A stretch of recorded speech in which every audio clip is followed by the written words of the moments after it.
Si tu veux, la perspective non duelle s'intéresse à ce que je disais hier, la nature de la réalité avant les concepts mentaux, avant que le mental vienne s'en saisir pour colorer l'expérience, tu vois. Dit différemment, on va aller interroger en premier lieu, qu'est-ce que moi ? Est-ce que moi existe ? Est-ce qu'il y a un moi qui pilote l'organisme, qui effectue des choix, qui pose des actes ? Est-ce que tu peux le trouver quelque part ? Et si tu ne peux pas le trouver, ben, qu'est-ce que tu es ?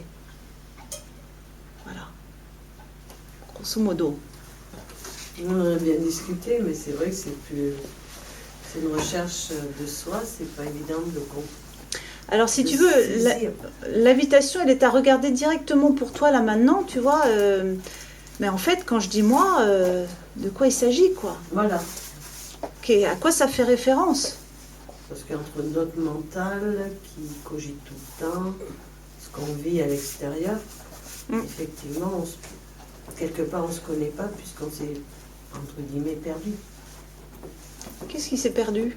Perdu la personne qu'on est, on est dans un contexte où on vit avec plein de principes, plein de barrières, plein de ci, de ça qu'on nous impose, qu'on nous inculque. Et le moi en soi, ben, on l'a perdu. On ne sait pas qui on est au fond de soi-même, c'est ça ? En fait, on va interroger le sujet, on s'intéresse au sujet de l'expérience. Voilà. Qui est cette personne qu'on prétend être et qui agit dans le monde ? Est-ce que c'est bien comme ça que ça fonctionne en réalité ? Oui, c'est assez complexe pour ou pas. Voilà. Tu vois ? Par exemple, on peut commencer juste comme ça avec toi. Est-ce que tu penses tes pensées ou est-ce que les pensées apparaissent d'elles-mêmes ? Ça dépend si c'est en période de stress profond, oui, elles apparaissent et elles me pourrissent la vie. Ça, c'est autre chose. Voilà, mais déjà, est-ce que tu vois qu'elles apparaissent d'elles-mêmes ? Tu dis, dans un cas oui, dans un autre cas non. Quand est-ce que c'est toi qui amène les pensées ? On peut dire comme ça. Puisque tu dis, parfois, elles apparaissent à moi. C'est qui ce moi ? Là, je ne sais pas répondre. Et, honnêtement, c'est complexe. J'arrive à m'analyser. Alors, l'invitation n'est pas à l'analyse, c'est au regard. Voilà. Le regard, c'est là, tout de suite, de quoi je parle quand je dis moi. C'est quoi ce truc ? En fait, c'est une affirmation qui n'a jamais été remise en question. Depuis qu'on est né, on dit toi, t'es toi, moi, je suis moi. Et c'est tout. Mais de quoi c'est fait, moi ? C'est découvrir la personne qu'on est censé être, non ? Qu'on est vraiment, plutôt. Qu'on est vraiment. Bonne question, je ne sais pas. Mais c'est une très bonne réponse. Je ne sais pas. Non, là, je ne sais pas actuellement. Ouais. Non, je ne sais pas. Mais quelque part, c'est la meilleure des réponses que tu peux donner, parce que la vérité, elle est de ce côté-là. En fait, il n'y a pas de savoir de ce qu'on est. Il y a bien un corps, il y a bien, tu vois, un mental, il y a bien des sensations, il y a bien des perceptions, mais le moi auteur dans tout ça, tu vois, autrement dit, s'il n'y a pas de ça, s'il n'y a pas de moi auteur, mais je ne sais pas qui je suis, tu vois. Je ne sais pas ce que je suis. Je sais ce que je ne suis pas, mais je ne sais pas ce que je suis. Oui. Et pourtant, je sais que je suis. Là. J'enlèverai le là. Là, c'est encore plus compliqué. Avant d'être là, qu'es-tu ? Salut Steph. Bonne question, je ne sais même pas y répondre, honnêtement. Mais bien sûr, mais l'invitation est au regard, parce que si tu veux, on ne pose jamais le regard là-dessus, tu vois. C'est des choses qu'on apprend comme ça, forcément. La façon dont tu poses la question, quand on me la pose, moi, il y a un blocage qui est fait. Oui. J'écoute, j'enregistre, mais c'est bloqué.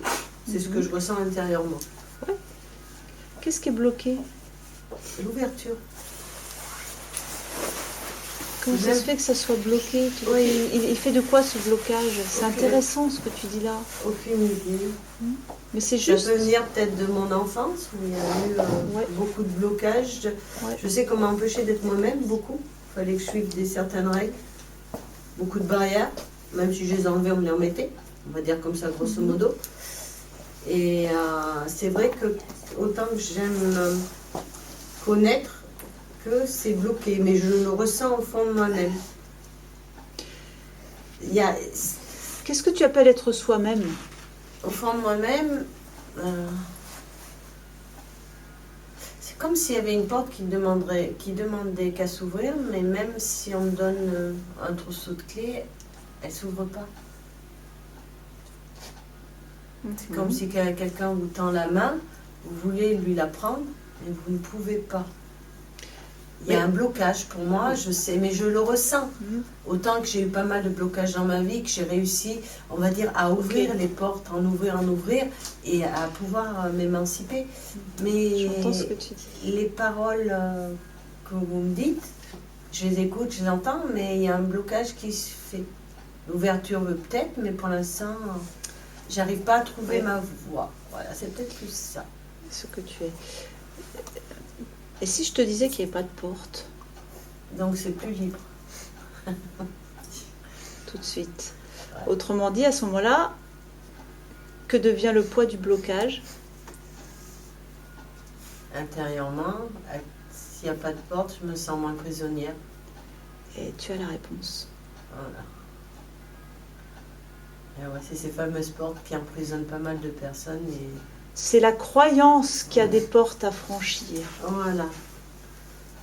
Mais tu as la réponse, la non-dualité, c'est ça, si tu veux, c'est de percevoir qu'en fait, il n'y a nulle part où aller, rien à franchir. Simplement, quand le blocage est vu pour ce qu'il est, la liberté est. C'est pas moi, ouais, d'accord, je comprends mieux. C'est vraiment impressionnant. Tu vois, et c'est pas une compréhension, là, si je peux me permettre, j'insiste, je remets le vrai mot. Il y a une vision pure de comment c'est, tu vois. C'est pas une compréhension mentale, ce que tu viens de vivre. C'est Ouais, parce que c'est vrai que la porte, elle est fermée, mais s'il n'y a pas de porte, c'est la liberté. Exact. Voilà.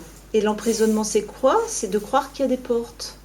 Oui, on nous les inculque à la base. Non, on nous fait croire qu'elles sont réelles. Elles sont réelles parce que la personne par elle-même... par elle-même croit aussi ça. Croit aussi. Je peux prendre mon écharpe.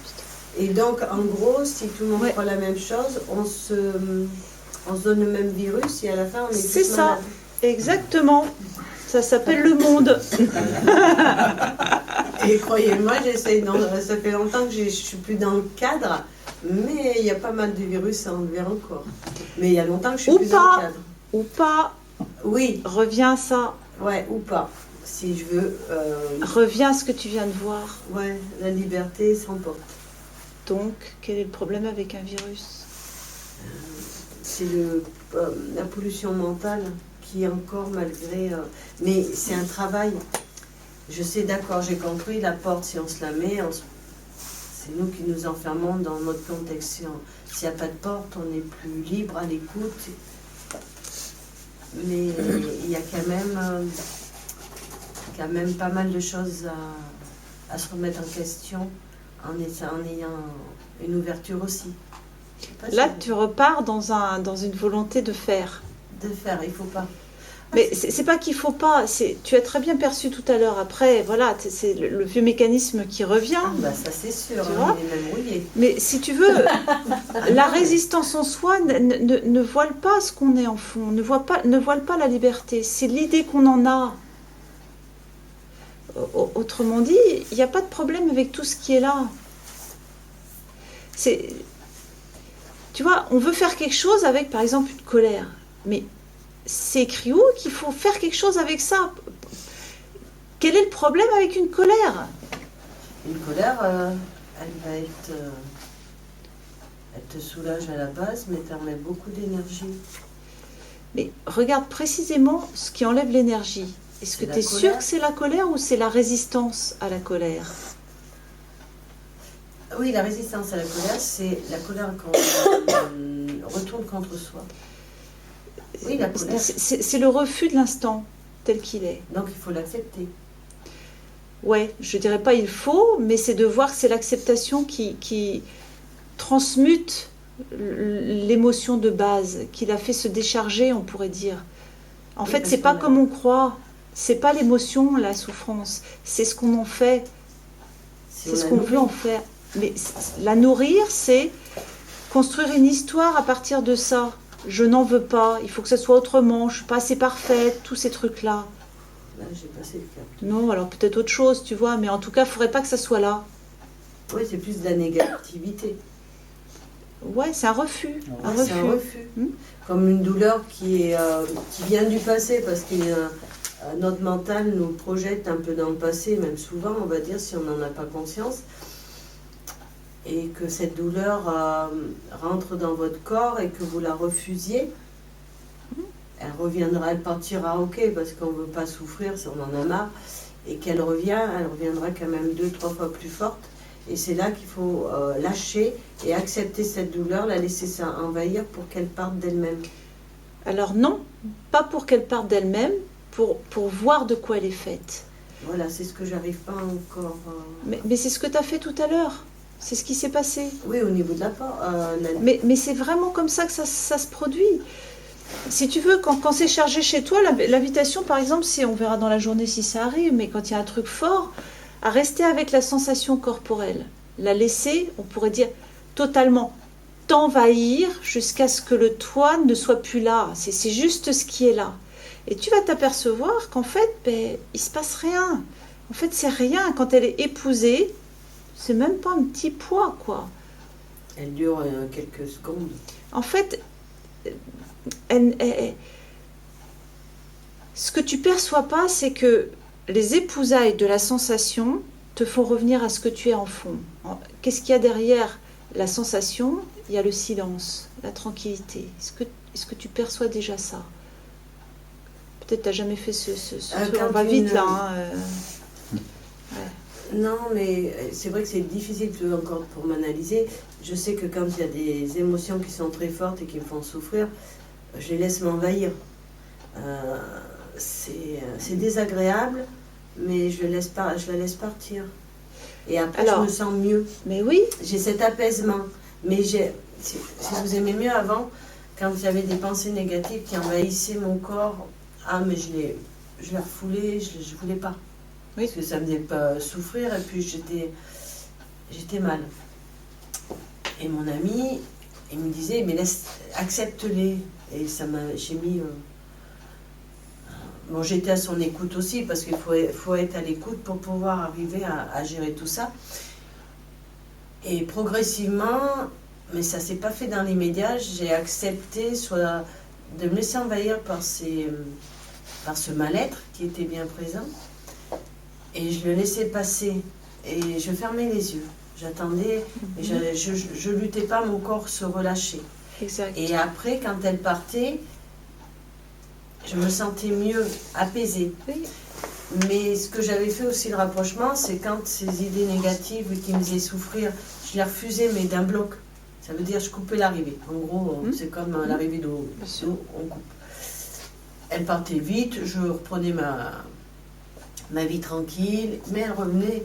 Mais c'est là que je me suis rendu compte, ça ne se faisait pas du jour au lendemain, mais que c'était la même pensée qui revenait, mais 2 fois plus forte, voire 3 fois. Et c'est là que j'ai lâché prise et je me suis laissée aller pour l'accepter et la laisser, mais ça me faisait mal, la laisser envahir mon corps. Et quand il y avait moins d'1 minute, et après je la laissais comme pour une colère, pour tout.